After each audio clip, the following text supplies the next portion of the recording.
Hoo, hoo, hoo. And we're live once again on another Tuesday. And I have another special guest in the house today, Christopher Johnson. There you are, hiding on the other side of this pillar. We call it a pillar. It's crazy talk. So this is exciting to have you here today. And we are talking about where are we at with virtual events? And you were a perfect person for this topic. Before we get stuck in, though, could you please just introduce yourself, tell people who you are and what you do, and then we'll jump right in. Happy to. Gillian, it is a pleasure to be on your program. Christopher Johnson with Calm Clear Communications. I help organizations produce virtual events. So the question of where are we at with virtual events? Let's discuss. Love it. Love it. Let's hop right in. So, interesting stuff. We're hoping that, we're seeing the pandemic in our rear view mirror. We're moving forward. And as we're moving forward, people are excited. They're getting back out into the real world again. They're seeing people, they're hearing clapping in real life and not just, jazz hands on Zoom type of thing. But the thing is that, okay, so where are we at? Because we're not where we were before. We're a new world, a world that has been used to virtual events. And there are many, many pros. There's our cons as well. But LinkedIn's hopped in. We've got LinkedIn Live, LinkedIn Audio, maybe LinkedIn Social, which is like a social video thing coming soon. And we are all enjoying those. So let's share your thoughts, Christopher. Where do you think we are with this? And let's talk. I think virtual events are here to stay. The people have gotten used to having that option. So most of the events that I do, they cover a wide region or are global in nature. So a conference, not everybody wants to fly in or is able to fly in. The events I produced, they had an increase in attendance because they went virtual. So instead of having people just from, one particular area, well, gee, if the audience is global and is virtual, why not attend? So it's interesting having people occupy the virtual stage that are 12 or 14 hours apart. There are different energy levels. One's just had coffee and one is ready to call it a day. I love it. I love it. I love it. So do you find when you're talking about a virtual event like a conference, and I actually had that in my notes, that now another result of the pandemic was we went global. And all of a sudden people started to like, oh, you know what? I could be, meeting people on LinkedIn, having a Zoom call with somebody who's in Belgium and somebody who's in Dubai and somebody who's in Ireland and Scotland and all these different places where before we were very, very focused on, our local network. It's like, I'm not leaving Las Vegas. Now, all of a sudden, the world is our oyster. So I think you're right. The whole global element, that is a shift. And the virtual elements, the virtual events are perfect for that. But I would ask you, in a virtual conference, do you find that people are attending it in real time? Or are they kind of going, I'll watch the recording in the morning with my coffee, or are they sitting there with their cocktail joining the folks who are drinking their coffee? I find people join in real time. And part of that, it depends on the organization. So for some organizations, it's real time only, and that's fine. For others, it is a benefit of membership. So if you're a member of this organization, well, all right, fine. You can watch it in segments on your own time. And part of what I do is make sure that those segments are split up the way the conference would like them. So you have it by individual speakers. Sometimes there are, different tracks. And after I record everything, I give it back to the organization and then they can distribute it as they would like. Oh, that makes sense. That absolutely makes sense. So, are the events you're doing that you're involved with, are they hybrid? Do you have people that are in the audience plus online, or are they pretty much like one or the other? They have been primarily just virtual. Okay. Hybrid takes a lot of thought and care and support. Mm, So it's not just a matter of, putting a computer in the back of the room with a camera and a microphone. That's not hybrid. mm, Hybrid means thoughtfully engaging everyone that's online and everyone that's in the room, making sure all of them feel uh, engaged, making sure all of them feel that their presence is important. mm. I love that. I love that because I know, my Toastmasters meeting went from in person to totally 100% Zoom during the pandemic. Then as we were coming out, we are now hybrid, and my goodness, it takes a lot of work. It's like half hour in advance of the a meeting to get computers and microphones set up, and then there's a whole breakdown at the end, and we consciously, as Toastmasters, have to direct our attention to the computer screen and give people roles and parts in the meeting. And we have a TV, and it's huge what's involved. But it's like if you're going to do it right or don't do it at all. That's kind of what I think. Exactly. You cannot treat either audience as an afterthought. No, They are no. they should be fully engaged from the moment of the event. I agree. I agree. So sort of as we see LinkedIn, you have the most perfect voice for LinkedIn audio. Have you done any of the LinkedIn audio yet? I have not, and that is my intent to start using that because now I have it. Mm. Mm. Mm. So as it's one of those, how should I use this? I love it. I love it.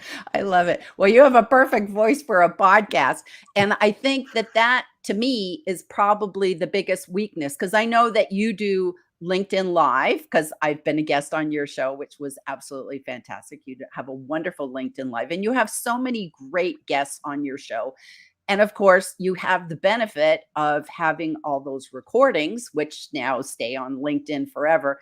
And to me, that is the missing element in LinkedIn audio events is that until they have the record, it to me, it's not the same as you trying to fiddle around and now I've got to go and record it somewhere. That's way too much tech. And perhaps even an invasion of people's privacy because until it's announced that it's kind of kosher to record it, I don't know if that would be a good thing. What do you think what do you think about that? I agree completely. And that's been part of the reason it's like, I have it. How do I want to use it? Mm, Because, all right, having a live conversation, wonderful. Being able to archive that and reuse that, well, that would be great. I'm sorry, LinkedIn audio is miss it, or, if you're not there, you miss it.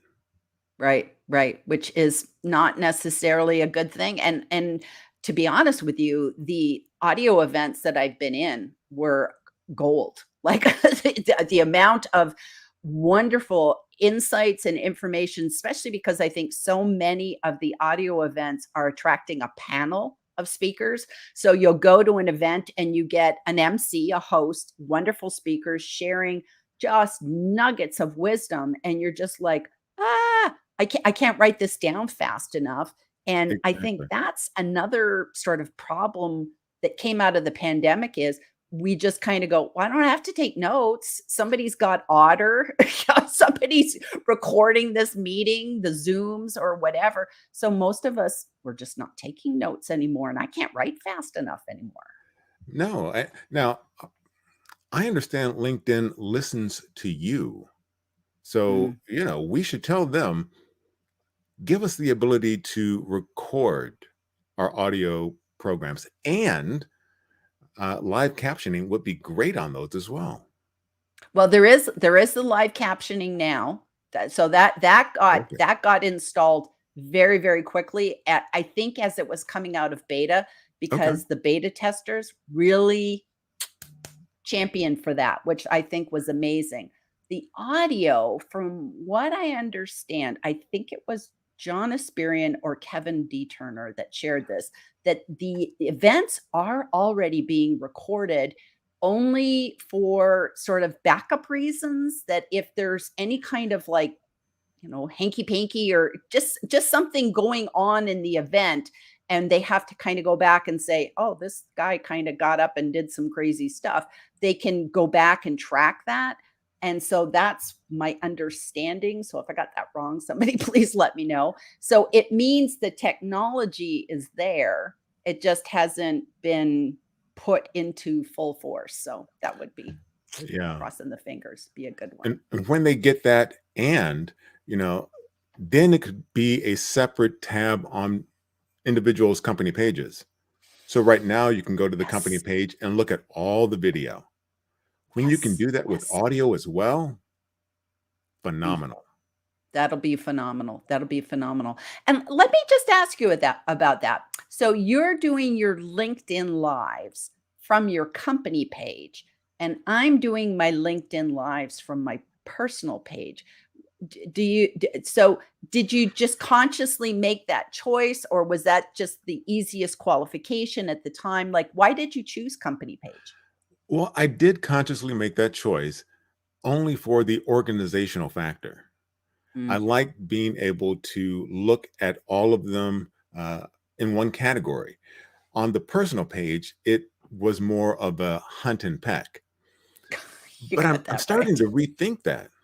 One Ah. of our friends, Michelle J. Raymond, international best-selling author, uh, talked Okay. about using the company page as a sort of best of. So you could do it on your personal page Mm. and move the best of to your company page to showcase them. Mm. So I'm thinking about moving to that model. Very, very clever. Very, very clever. And it just goes to show you, it's kind of like we're all early adopters, and we get in and we learn and we grow and we do new things. And I kind of feel that like we're not waiting for LinkedIn. We're just figuring it all out on our own, and figuring out different ways to repurpose things, because these lives are golden. We're sharing great information, and it's an awesome place. Now, I know we have some comments, so should we hop over there and Absolutely. see what our friends have to say today? So we have the lovely Jeff Young in the front row. I always call him in the front row because he's always the first to comment, and I always love that. If he's not in the front row, he's in the show, so it's great. Really looking forward to this, Jillian, because 9 out of 10 of my seminars are still virtual. So what are your thoughts on that, Christopher? He's probably going to be he's working with job seekers, and I know you do a lot of that too. You're a coach, you're a resume coach, correct? And you work with job seekers. Well, I'm not a resume coach. Uh, Okay. I support Brenda Meller in her weekly Right. VIP sessions. Right. Right. So, Right. I help her make everything go smoothly. You're perfect. You're perfect. And do you have a special tip when you're working with the job seekers, when you're helping, when you're working with Brenda and you guys are meeting on Zoom?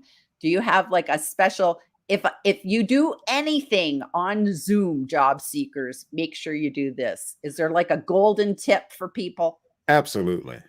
Uh, Camera and lighting. So make sure Mm, the order of operations, the camera should be in the middle between yourself and the light. And it should be at roughly eye level and arm's length distance from you. I love that. I love that. Great tip. Great tip. Great tip. Okay, we have Marcia. Woo woo, Gillian Whitney and Christopher Johnson. I love her. I love her energy. She is amazing. She's amazing.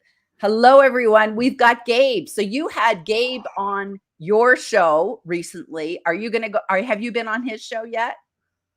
Not yet. It's I'm a party. You know, Something.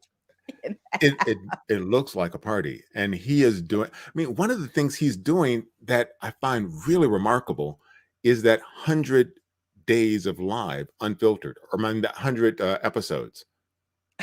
I know So it took me 2 years to do 100 episodes. He's just gonna, like, bang it all out. I don't know how he has exactly, it's like, energy. wow.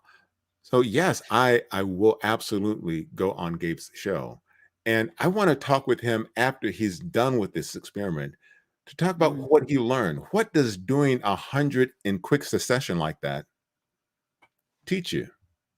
Yes, that's great. That's great. That actually could be a book in itself because there that's the one thing that we talk about that if you're going to do virtual events, you have to be very conscious of all the details, the calendaring, how is everything going to work? So for instance, our LinkedIn lives, my LinkedIn lives are always a certain time, always Tuesdays, 10 o'clock Pacific time. I never vary the time. Now with you, does your time vary, or do you kinda like to keep to the same date and time? It does vary. I wanted to make it the most open for potential guests. So Mm, sometimes I'm talking with somebody from uh, Europe or Australia mm, or the West Coast. And so if, I give them that flexibility by I keeping like it that. between usually 11 a.m. and 3 p.m. and a couple of days a week. It's like, all right, what day works for you? I'll make that work for me. I like that. I like that. That's good. That's good. Sarah Dodd. Hey guys. Hey guys. That's great. She's just starting to do live stream too. Jeff Young will help this person because there's nothing worse than being the blanket on LinkedIn. It's just a setting issue. Jeff will help you out. We're hybrid, virtual, and live, the best of both worlds. And I think that really is true. That I know, like even with my Toastmasters meeting, there are some people that are just hesitant of coming Mhm. back out into the public events for health reasons. We have other people that are just on vacation where if they were otherwise they just would never come to Toastmasters. So now they're just like, "Oh, okay. I know I'm taking a course right now. There's 200 people in my course that's on a Zoom call." And it works. It works. We still have access to everything.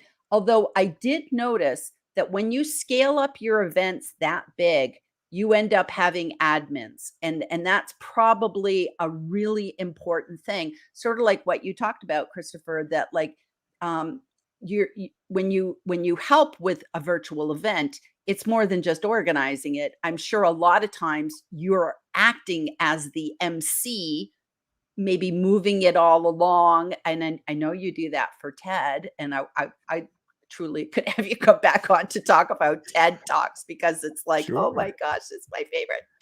Well, yeah, I view the role of virtual event producer as the tech guide on the side, making sure all the Ooh, technology works and that it is smooth and seamless to the attendee. And all of these things start with a run of show. So that's a mm, common element between in real life, virtual, hybrid. It should all have an agenda of what's going to happen, when, and who's going to do it. mm. Yes, because you don't want that fumbling around in the moment that it's like, oh, I thought you were putting up the Q&A portion, or nobody got the chat at the end with all the questions, or even putting in links to different things. There's so many things to do. And you don't Uh, realize that until you're actually doing something and fielding it all by yourself. You're just like, okay, I'm in overload. exactly. And here's the thing though, having a run of show, having an agenda is not set in stone. That's your starting point. That's an Mm, ideal. All right, we're going to do this. And in an ideal world, everything will work like this. But if this segment is really engaging, we may cut something else. mm, That's just how it works. I mean, it's the same in broadcast media. Uh, on the radio, well, the legal ID happens right at the top of the hour. It has to happen right at the top of the hour. Around the no, there are certain parameters. You can't just say the legal ID whenever you feel like it. It's like, I have a break at 20 minutes after between these songs. And no, the in radio is called a clock hour. That clock hour dictates where things fall. In events and virtual events, it's a run of show. They both serve Mm. that same purpose. Mm. Interesting. Interesting. Now, when you talk about a run a show, there's probably some people that are not familiar with that. That could just be a standard. It's just like having an agenda. It could just be something in a Word doc. It's nothing, special software or anything like that. Does No. yours have a sort of minute by minute breakdown? Like at 9:10, we'll do this, or do you just have sort of a bullet points? What like kind of take us visually or in our minds through what a run a show is for you? Sure. So I usually have a number of columns, the time being one of them, the host or what their presenter is going to be doing, and the producer, what they're going to be doing, and a resources column at the end so that if there's something to be shared in chat, that's where it'll be located. Now, going down, yes, detailed out by time. Sometimes people will have a presentation. Well, these slides should take approximately 12 minutes. Then we'll do a breakout room for 7 minutes. Then, after the breakout room, a debrief for 5 minutes before we move into the next segment. Having this all spelled out before the event starts with clear understandings as to timing and who's doing what and the resources to do that makes things flow smoothly. Wow. Wow. That sounds really organized. That sounds great. That sounds great. I love that. I love that. Jeff Young, Christopher Johnson is impressive in C-speak, cool, calm, and collected. I love that. I Thank love you, that. Jeff. I love that. And can you just give us a quick tip too on you actually have such a beautiful voice. It is silky smooth. It is silky smooth. And I know that you do voiceover. I know that's part of your background. It's interesting. I just took my LinkedIn lives and repurposed them as a podcast. And so now when people are listening on audio, it's a different experience than when Mhm. you see a live. Because I think when we see a live, we see a video, we're drawn into the pictures, but when it's audio, it's a different headspace. And I know a few people have said, I don't know if I like how I sound on um in the podcast. And it's just a personal thing. So how do we sound better? If we don't like the way we sound, what is there a tip on how we could sound better besides watching My Fair Lady? Just worry about the message that you're trying to convey instead of how Mm, you sound. And all right, worry is a strong word. But if you focus on the message, then everything else falls into place. If mm, you focus on, well, gee, am I saying, if I say it this way, if I say that instead of this, you're no longer an actively engaged participant in the conversation or the message that you're trying to convey. mm, If you mm. are actively listening to the person that you're talking to, if you are engaged where you are ready to respond, as opposed to, is it absolution? Absolution? How do you wait a second. I saw something on that somewhere. Wait, what did you say? Yeah. Pay attention, be actively engaged, and just respond. Mm, Talk mm. as though you are talking to one person and you know this person well. It's the same tips for video. So yeah, it works the same way. And I think a lot of time we're just not used to hearing ourselves, just like we're not used to seeing ourselves. And so we do have to kind of get over that. Oh, it's a reverse image. We're not used to seeing, we don't see, we're not symmetrical. So even that is a hard part. And with audio, I think it's the same deal. The more you listen to yourself, the more you go, oh, that's just not how I hear myself from inside my body. But when I'm listening on a podcast, oh, probably more how the world hears me, and that's okay because that's me. Exactly. And, all right, here's a tip that you can use if you're editing your own audio. Speed it up. It doesn't sound quite like you. Oh, that's a good So one. That's a good instead of one. listening at 1.0, change it to 1.5. Make the edits at a higher speed, and it's like, oh, it reframes how you're hearing it. I love it. I love it. I love it. That's a good tip. That's a great tip. Gabe asks, how do you feel about hybrids events yourself? So I'll just throw that one back at you. I love them when they are done well, meaning that every audience has been thought of, has been considered. There is something online for the people who are online. There's something in the room for those people. There is a way for them to interact with each other thoughtfully. It's not a case of, well, we forgot to get somebody to monitor the Zoom questions. Mm, Oops. mm. Oh, we didn't have a camera set up so that we could record any questions in the room with the microphone.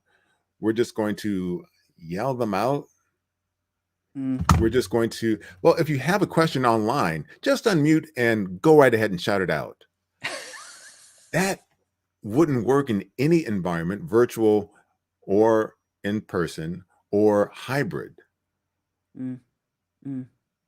I can see that. I can see that. And, I'm thinking in real time here that there's probably a missing piece of technology, which maybe is on its way to really communicate between the people that are, say, for instance, like I'll just go back to my Toastmasters, the Zoomies, we call them the Zoomies, the people attending by Zoom, the people attending in person. There's one person running around kind of like fiddling and adjusting, but the rest of us are kind of divorced except for the speaker who gets up and talks. And I think it's almost as if we all had an app on our phone that talked in conjunction so that somebody could say, wait a minute, can you, we can't hear her, that they could have more immediate input. And I'm beginning to think there's a little bit of technology missing to bring the hybrid into a experience for all people, not just the one facilitator of the meeting. So, okay, somebody in the universe, get on that, please. I like that. I like that. Absolutely. Okay. Hey, hey, hey. We got Sarah Clay in the house. Ah, awesome. Awesome. They're coming in from across the pond. Making sure the virtual audience is engaged is very important. Great point, Christopher. It absolutely is. It really, really is. Our Toastmasters Club is trying to hybrid for the first time tonight. Wish us luck. We do wish you luck because it's Absolutely. challenging.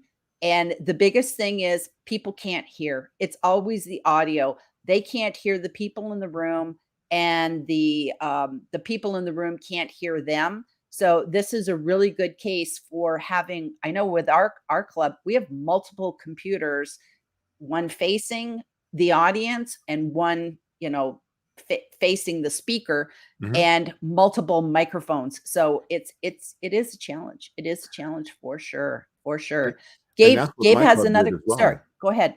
Go ahead. Oh, that sounds like the setup my clubs have used as well, where there's a camera focused on the lectern or podium, another camera on the audience, and a screen so that all the people online can be seen, and that the in their various video squares if they want to be a Yes. audience member visible to everybody else. Yes, yes, that's exactly our setup too. So it's almost as if like that needs to be put together as like here's how it's done. And I don't know if Toastmasters has done that, but I think it's a thing that clubs have figured out. Mhm. One computer is not enough. Really do need to have the multiple. And I think it's a good skill set for any of us in these hybrid meetings to go through this experience because you don't really know hybrid until you're thrown into the fire and you begin to go, wow, I recognize I did my entire speech and I ignored all these people and now I feel terrible. Yeah, It's just the learning process. it is. And to this question from Gabe, what are the primary benefits of having a virtual event over in person?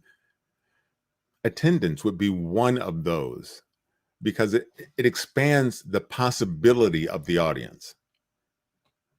I agree. I agree. And I've noticed, I've noticed a couple of people that are pushing for some conferences right now that are 100% back in person, and they are struggling to sell tickets. Like at this point, they almost feel like it sounds like they're begging people. Like if you guys don't buy tickets, this event's going to be canceled. And I think maybe that's a heads up for people that it's like if you think you're going to go back and have a big huge event and you're going to bring people from all over the country, you're probably going to struggle right now. You might be able to do it at a local level and say, okay, we're going to do that, and you'll still lose people. But if you do it nationally or internationally, and all of a sudden people have to hop on a plane because you don't know, you could get stuck somewhere and you could still test positive, and things are still happening that people are not 100% all in on travel. So that True. that affects it as well. That affects it as well. So we've hit our 30 minutes, Christopher. It goes real fast. So what Yes. would it does. It really does. So what would be your takeaway for us today in terms of what do you want to leave us with, as where are we at with these virtual events? Because virtual events are here to stay, it is important to think about what you want your audience to experience. Think about that as you design the experience for them. Think about that as you put together the agenda or run of show. What is the audience experience that I want for them? Mm.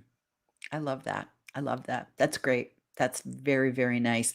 Well, thank you very much for being on our show today. And if people want to get in touch with you, I'm going to tell them reach out, connect with you, follow you, send you a DM, whatever. You just are so knowledgeable. And please check out Christopher's show because he is an awesome LinkedIn Live with awesome guests, including yours truly. And it's awesome. And just thank you very much for being here today, Christopher. And we'll Thank see you. everybody next time. Okay. Thanks. Bye, everybody.